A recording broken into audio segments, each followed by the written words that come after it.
బడి బాటలో భవిష్యత్తు గల్లంతైపోతోంది. క్షేమంగా బడికి చేరాల్సిన బస్సులు చిన్నారుల జీవితాలను చిదిమేస్తున్నాయి. దానికి సంబంధించిన ఒక ఇంపార్టెంట్ న్యూస్ ఇది. 2023లో ఇలాంటి ప్రమాదాల్లో 6 చిన్నారులు మృతి చెందారు. అలాగే కాళ్ళు చేతులు కోల్పోయిన వారు 8 మంది దాకా ఉన్నారు. ఇది 2024 డేటా. ఈ 2024 డేటా చూడండి. 5 చిన్నారులు మృతి చెందారు, 8 మంది చిన్నారులకు గాయాలయ్యాయి. స్కూల్ బస్సుల నుంచి స్కూల్కి లేకపోతే స్కూల్ నుంచి ఇంటికి వస్తున్న క్రమంలోనే జరిగింది ఇది. 2025లో షేక్పేటలో లారీ ఢీకొని ఒక చిన్నారి రిత్విక మృతి చెందింది. షామీర్పేటలో స్టూడెంట్స్పై దూసుకెళ్ళింది రెడ్ మిక్స్ వెహికల్ ఒకటి. సో ఆ సందర్భంగా మరొక చిన్నారి ప్రాణాలు కోల్పోయింది. సో ఇలా బడి బాటలో మరణ మృదంగాలు మోగుతున్నాయి. ఫిట్నెస్ లేని బస్సుల్ని నడపద్దు అని చెప్పి జీవో 35 ఉండనే ఉంది. కానీ దానికి తూట్లు పొడుస్తూ బస్సుల్ని నడుపుతూ ఉన్నారు. ఆ తర్వాత 2025లో అంటే ఈ ఏడాది ఇప్పటి వరకు జరిగిన ఇన్సిడెంట్లు కూడా చూసాం మనము.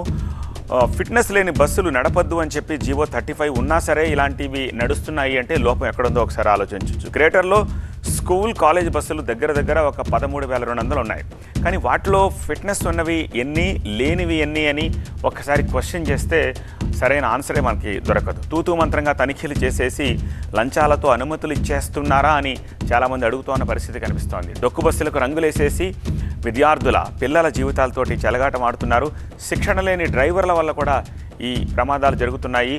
లారీలు, ట్రక్కులు నో ఎంట్రీ నిబంధనలు ఉన్నా సరే వాళ్ళు యథేచ్ఛగా ఈ స్కూల్ బస్సులు ఉన్న చోట ఆ జోన్లో వాళ్ళు ఇష్టానుసారం డ్రైవ్ చేస్తూ ఉంటారు. సో స్కూల్ టైంలో రోడ్డు ఎక్కి రక్తం కళ్ళ చూస్తున్నాయి ఈ తరహా లారీలన్నీ కూడా. షామీర్పేటలో రెడీమిక్స్ వెహికల్ సృష్టించిన టెర్రర్ ఇది. విద్యార్థులకు గాయాలయ్యాయి. దాంతో స్థానికులు ఆందోళన చేస్తున్న దృశ్యాలని మీరు చూస్తున్నారు.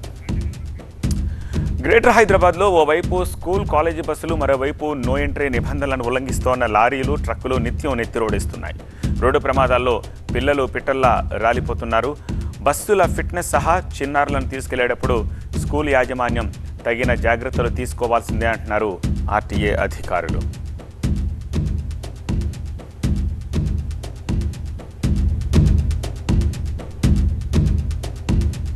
దింపితే ప్రాబ్లం ఉండదు. ఆయా అట్లా ఉండి కొంచెం అటెండెంట్ చిన్నపిల్లలు, పెద్ద పిల్లలకి అవసరం ఉండదు. ప్లస్ స్టెప్స్ కానీ ఎక్కడ దింపుతున్నారో ఆ ప్లేస్ కూడా ఇంపార్టెంట్. ప్లస్ రోడ్ ఏమైనా క్రాస్ చేస్తున్నారా, రోడ్ క్రాస్ చేసేప్పుడు అటు ఇటు ట్రాఫిక్ ఆపడం, ఒక గైడ్ ఉండి వాళ్ళ సెక్యూరిటీ గార్డ్ కానీ ఎవరు ఉండి కొంచెం రోడ్ క్రాస్ చేయించడం. ఇట్లా రోడ్ క్రాసింగ్ దగ్గర అవుతుంది అనుకుంటాను. దింపడం వల్ల యాక్సిడెంట్స్ పెద్దగా కాదు.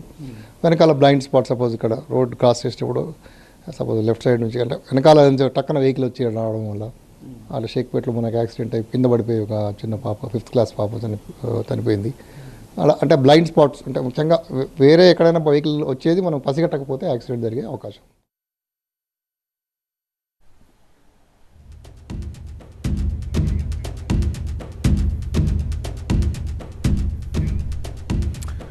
డొక్కు బస్సులకి కలర్లేసి జీవితాలతో చెలగాటమాడుతున్నారు. శిక్షణ లేని డ్రైవర్ల వల్ల ప్రమాదాలు జరుగుతున్నాయి. లారీలు, ట్రక్కులు యథేచ్ఛగా నో ఎంట్రీ నిబంధనలను ఉల్లంఘిస్తూనే ఉన్నాయి. ఇన్ని ప్రమాదాలు జరుగుతుంటే ట్రాఫిక్ వ్యవస్థ ఏం చేస్తున్నట్టు? స్కూల్ కాలేజీ బస్సులు చిన్నారుల జీవితాలను ఛిద్రం చేస్తున్నాయి. ఫిట్నెస్ లేని బస్సులు నడపొద్దని జీవో నెంబర్ 35 జారీ ఉంది. గ్రేటర్లో 13,000కు పైగా స్కూల్ కాలేజీ బస్సులు ఉన్నాయి. వాటిలో ఫిట్నెస్ ఉన్నవన్నీ, లేనివన్నీ అనేది ఒక మిస్టరీ. స్కూల్స్ ఉన్న చోట, ఆ జోన్ల చోట ట్రాఫిక్కి సంబంధించిన పోలీసులు ఉదయం సాయంత్రం ఎక్కువ ఉంటే మంచిది. అక్కడ సైనెట్ బోర్డ్స్ ఏర్పాటు చేయాలి. అంటే పిల్లలు కొంచెం రోడ్డు క్రాస్ చేసేటప్పుడు కూడా ట్రాఫిక్ పోలీస్ పాత్ర కూడా కొంచెం పెరగాలంటూ కూడా ఇటు పేరెంట్స్ నుంచి వస్తుంది. దీనికి సంబంధించి ఏం చెప్తారు? సో బేసికలీ మ్యాన్ పవర్ ఉంది మాకు. Basically they are all present ఉన్న మ్యాన్ పవర్ ఏంటంటే ట్రాఫిక్ పాయింట్స్లో, బీట్ పాయింట్స్లో, తర్వాత ట్రాఫిక్ మొబైల్స్లో, క్రేన్స్లో డిప్లాయ్ అయి ఉంటారు. బట్ వీఆర్ మేకింగ్ ఇట్ చిన్న స్కూల్స్ కవర్ చేయలేకపోతున్నాం. కానీ ఒక మోతాదు మేబీ 400-500 అబోవ్ స్టూడెంట్స్ ఉన్న స్కూల్స్కి invariably our traffic constables, traffic mobiles they go there, they regulate బస్సులు ఉంటే ప్రాపర్గా పార్క్ చేయించడము, బస్సు నుంచి విద్యార్థులు దిగడానికి డీబస్సింగ్ చేయడము, ఈవినింగ్ అవర్స్లో 4 o'clock 4:30 టైంలో బోర్డింగ్ చేసేటప్పుడు కొద్ది ట్రాఫిక్ రెగ్యులేషన్, జీబ్రా క్రాసింగ్ పిల్లలు దాటేటప్పుడు దే ఇంటరాక్ట్, ఆటోస్ని డిసిప్లిన్ పెట్టడము. ఆటోస్లో ఒక్కోసారి 8 మెంబర్స్ 9 మెంబర్స్ కూడా ఓవర్లోడ్ చేసి తీసుకొస్తారు. అలాంటి వెహికల్ని ఫోటోస్ క్యాప్చర్ చేసి ఈ చాలాన్ జనరేట్ చేయడం, వాళ్ళకి పిలిపించి డ్రైవర్కి ఎక్స్ప్లెయిన్ చేయడం, ఎడ్యుకేట్ చేయడం, ఆల్ దిస్ వీ డూ. ఈ ప్రమాదాలకు సంబంధించి చెక్ పెట్టాలంటే ఇటు ఆర్టీఏ శాఖ కావచ్చు, లేకపోతే ట్రాఫిక్ పోలీసులు కావచ్చు, అలాగే పేరెంట్స్ కావచ్చు, ఏమి చర్యలు తీసుకుంటే, ఏమి నిబంధనలు కానీ లేకపోతే ఎట్లాంటి సేఫ్టీ తీసుకుంటే ఈ ప్రమాదాలకు చెక్ పెట్టచ్చు? బేసిక్గా బస్సు ఫిట్గా ఉండాలి, ట్రైన్ డ్రైవర్ ఉండాలి, స్కూల్ మేనేజ్మెంట్ సంబంధించిన రిప్రజెంటేటివ్ ఒక బస్సులో ట్రావెల్ చేస్తే కూడా they put a check on them. వాడు ఓవర్ స్పీడింగ్ వెళ్తున్నా, ర్యాష్ డ్రైవింగ్ చేస్తున్నా, డేంజరస్ డ్రైవింగ్ చేస్తున్నా కూడా you will act like a sobering influence on the driver. So అలా that is management should take this, after all management responsibility. ఎక్కేటప్పుడు దిగేటప్పుడు, ముఖ్యంగా ప్రమాదాలు ఎక్కేటప్పుడు దిగేటప్పుడు జరుగుతూ ఉంటాయి.